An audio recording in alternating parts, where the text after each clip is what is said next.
دوستو تاریخ بڑی بے رحم ہوتی ہے۔ جب اس کی بے رحمیت کا زور چلتا ہے تو بڑے بڑے جنرل، راجا مہاراجا، کمانڈر وقت کے دبیز پردے میں گم ہو جاتے ہیں، اور یہی تاریخ جب کسی پر مہربان ہوتی ہے تو انارکلی جیسے کردار کہ جن کے وجود پر بھی اکثر تاریخ دانوں کو شک ہے وہ بھی امر ہو جاتے ہیں۔ دوستو آج کے اس ویڈیو میں ہم نے تاریخ کے ایسے ہی گمنام کرداروں سے گرد ہٹانے کی کوشش کی ہے کہ جنہوں نے اپنی فہم و فراست اور دلیری کے باعث اپنے اپنے دور میں انمنٹ نقوش چھوڑ دیے ہیں۔ انہی میں سے ایک سردار بیرم خان ہندوستان کی مغل سلطنت کا گمنام کردار ہے۔ دوستو ہندوستان میں مغلیہ سلطنت کی بنیاد 1526 عیسوی میں پانی پت کے میدان میں بابر کے ہاتھوں ابراہیم لودھی کے شکست کے بعد پڑی تھی، مگر مغلیہ سلطنت کی تاریخ میں ایک دور ایسا بھی آتا ہے جب اس کا وجود ہندوستان سے ختم ہوتا ہوا نظر آ رہا تھا۔ تو ایسے وقت میں سردار بیرم خان کہ جس نے اپنی دلیری، ہمت مردی اور فہم و فراست اور سپہ سالارانہ صلاحیتوں سے مغلیہ سلطنت کو وہ مضبوط اور مستحکم بنیاد فراہم کی کہ آنے والی کئی صدیوں تک کے لیے مغلیہ سلطنت محفوظ و مامون ہو گئی۔ لیکن دوستو پھر ایسا کیا ہو گیا کہ اکبر جو کہ سردار بیرم خان کو خان بابا کہتا تھا اور تمام امور میں اس کا مشورہ لیتا تھا، اسی بیرم خان کے جان کے دشمن ہو گئے، یہاں تک کہ بیرم خان اور بادشاہ اکبر کے درمیان جنگ بھی ہو گئی۔ تو آج کے اس ویڈیو میں ہم وہ تمام باتیں جانیں گے جو تاریخ میں بیرم خان کے ساتھ ہوا ہے۔ تو چلیے ویڈیو کو شروع کرتے ہیں۔ دوستو ظہیر الدین بابر اس لحاظ سے بڑا بدقسمت تھا کہ ہندوستان کی تخت پر وہ صرف 5 سال ہی حکومت کر سکا، اور سن 1530 عیسوی میں اس کی موت واقع ہو گئی۔ نصیر الدین ہمایوں تخت نشی ہوا اور مغل سلطنت میں برادرانہ کشمکش شروع ہو گئی۔ نتیجتاً مغل تخت پر افغان سردار شیر شاہ سوری قابض ہو گیا اور ہمایوں کو ہندوستان سے بھاگنا پڑا۔ شیر شاہ سوری کو بھی ہندوستان کا تخت چند سال کے لیے ہی نصیب ہوا اور چند سال کے اندر ہی اندر اس کی ڈیتھ ہو گئی۔ شیر شاہ سوری کی جانشین نااہل ثابت ہوئے اور تخت و حکومت کے لیے آپس میں لڑائیاں شروع کر دی، جس سے ہندوستان دوبارہ فتح کرنے کا موقع ہمایوں کو مل گیا اور اس نے سوری خاندان سے ایک کے بعد ایک علاقے واپس لینے شروع کر دیے۔ سردار بیرم خان مغل فوج میں اسی دوران شامل ہوا۔ وہ ایک ایرانی جوامرد اور بہادر تھا۔ میدان جنگ میں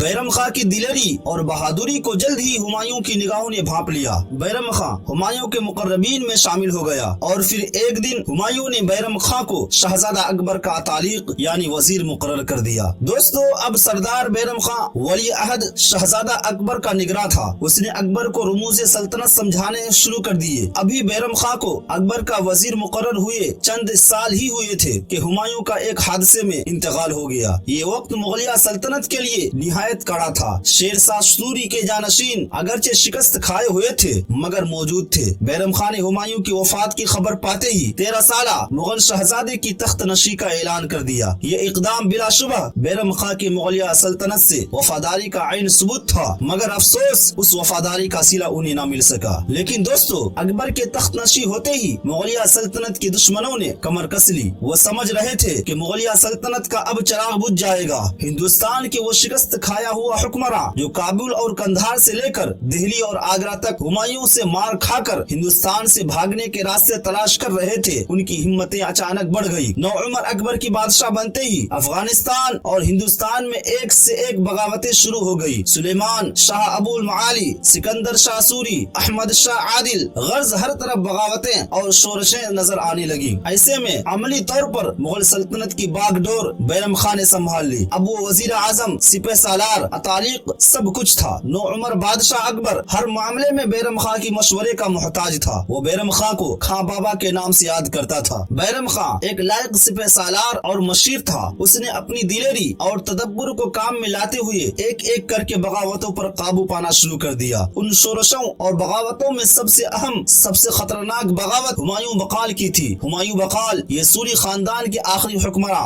احمد شاہ عادل کا وزیر اعظم اور سپہ سالار تھا۔ اس نے 1000 ہاتھی اور 50,000 گھوڑ سوار کی لشکر جرار سے مغل سلطنت کی ایک اہم مرکز آگرہ پر حملہ کر دیا۔ آگرہ میں مغل پسپا ہو گئے اور مغل لشکر دہلی چلا گیا۔ مغل لشکر کے تعاقب میں ہمایوں بقال دہلی پہنچ گیا۔ مغل وہاں بھی ہار گئے۔ اب مغلوں کے تعاقب میں ہمایوں بقال نے پنجاب کا رخ کیا، جہاں نوعمر اکبر مغل سلطنت کی بقا کی جنگ لڑ رہا تھا۔ ہمایوں بقال کے پہنچنے کی خبر سن کر اکبر گھبرا گیا۔ کئی امراء سلطنت نے اسے مشورہ دیا کہ اس وقت ہندوستان سے بھاگ کر کابل چلا جانا چاہیے اور پھر نئی تیاریاں کر کر کے ہندوستان واپس آئیں گے۔ اگر اس وقت اکبر ہندوستان سے بھاگ جاتا تو شاید ہندوستان میں مغل دوبارہ اقتدار حاصل نہ کر پاتا۔ دوستو، اب ہمیں اس موقع پر بیرم خان کا دلیر اور جنگجویانہ کردار نظر آتا ہے کہ اس نے بھاگنے کی رائے رد کر دی اور کہا بادشاہ تو ابھی بچہ ہے، تاریخ اسے تو معاف کر دے گی، مگر ہمارے منہ پر شکست کی سیاہی گر جائے گی، ہم مر جائیں گے یا فتح حاصل کر لیں گے۔ یہ سن کر اکبر نے اعلان کر دیا کہ ہاں بابا صحیح کہہ رہے ہیں، ہم لڑیں گے،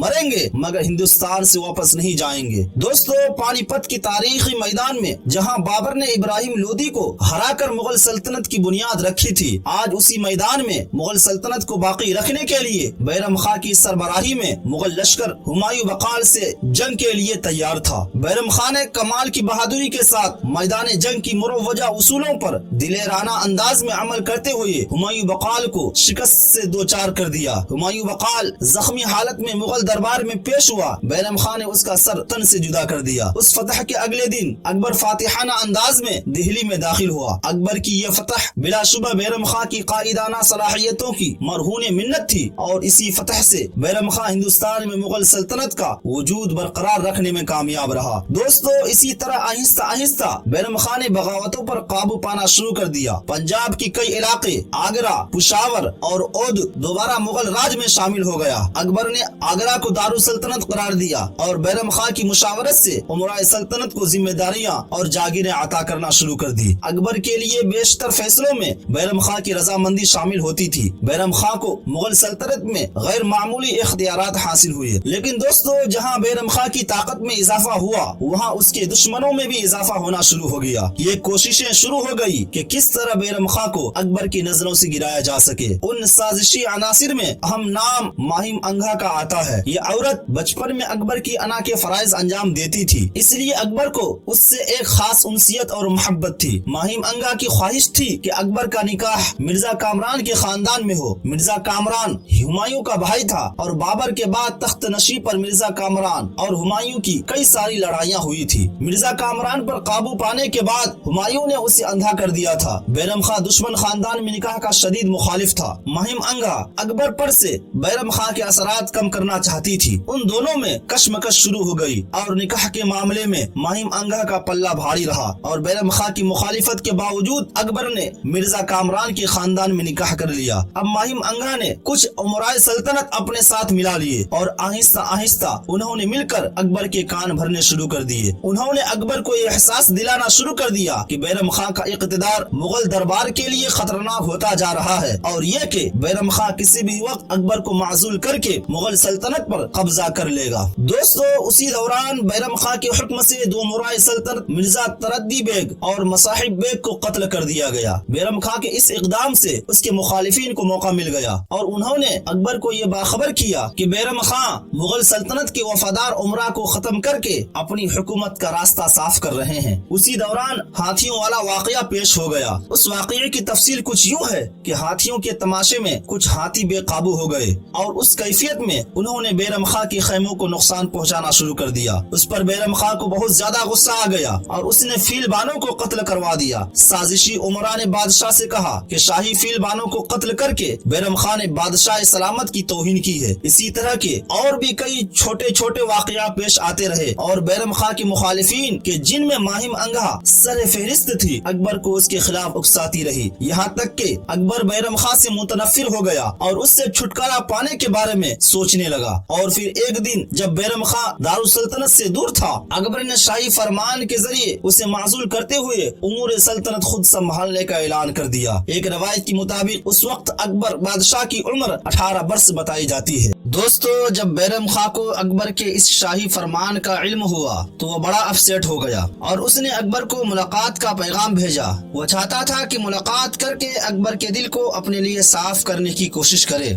اس موقع پر بھی ماہیم انگھا پھر سامنے آ گئی اور اکبر کو بیرم خان سے ملنے سے روک دیا اور کہا کہ اس ملاقات میں اکبر کے جان کو خطرہ ہو سکتا ہے۔ ہر طرف سے مایوس ہو کر بیرم خان نے کچھ دوستوں سے مدد لینے کی خاطر پنجاب کا رخ کیا۔ اکبر پہلے ہی محتاط تھا، اس نے بیرم خان کو روکنے کے لیے ایک لشکر روانہ کر دیا۔ گجرات کے مقام پر مغلیہ سلطنت کے اس عظیم معمار کا آخرکار مغل لشکر سے ٹکراؤ ہو گیا۔ اس معرکہ میں بیرم خان نے شکست کھائی اور دربار اکبری میں پیش کیا گیا۔ دربار میں اکبر نے بیرم خان کو بڑی عزت دی اور اس طرح پیش آیا جیسے کچھ ہوا ہی نہ ہو۔ آخر میں اکبر نے بیرم خان کو بغرض عبادت حجاز مقدس کا سفر کرنے کا مشورہ دیا، یعنی حج کرنے کا مشورہ دیا۔ اس زمانے میں حج کا سفر کرنا نہایت دشوار اور طویل ہوتا تھا۔ اس سفر میں حج کرنے والے کو لوٹ مار اور قتل غارت گیری کا بھی سامنا کرنا پڑتا تھا۔ بادشاہ وقت جب کسی امیر یا مصاحب سے حد درجہ ناراض ہوتا تھا یا اس سے شدید خطرہ لاحق ہوتا تھا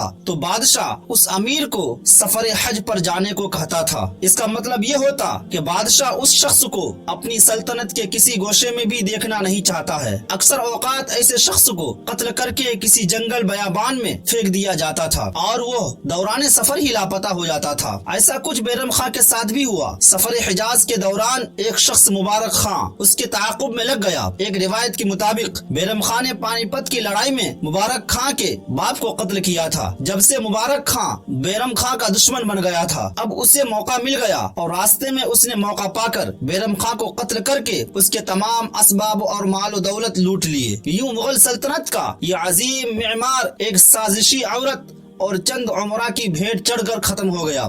دوستو، اگر آپ کو یہ انفارمیشن اچھی لگی ہو تو ہمارے ویڈیو کو ضرور لائک کریں اور ہمارے چینل کو ضرور سبسکرائب کریں اور بیل آئیکن کو ضرور دبائیں تاکہ آپ کو اس طرح کی انفارمیشن ملتی رہے۔ ملتے ہیں پھر ایک نئے ویڈیو کے ساتھ، تب تک کے لیے خدا حافظ۔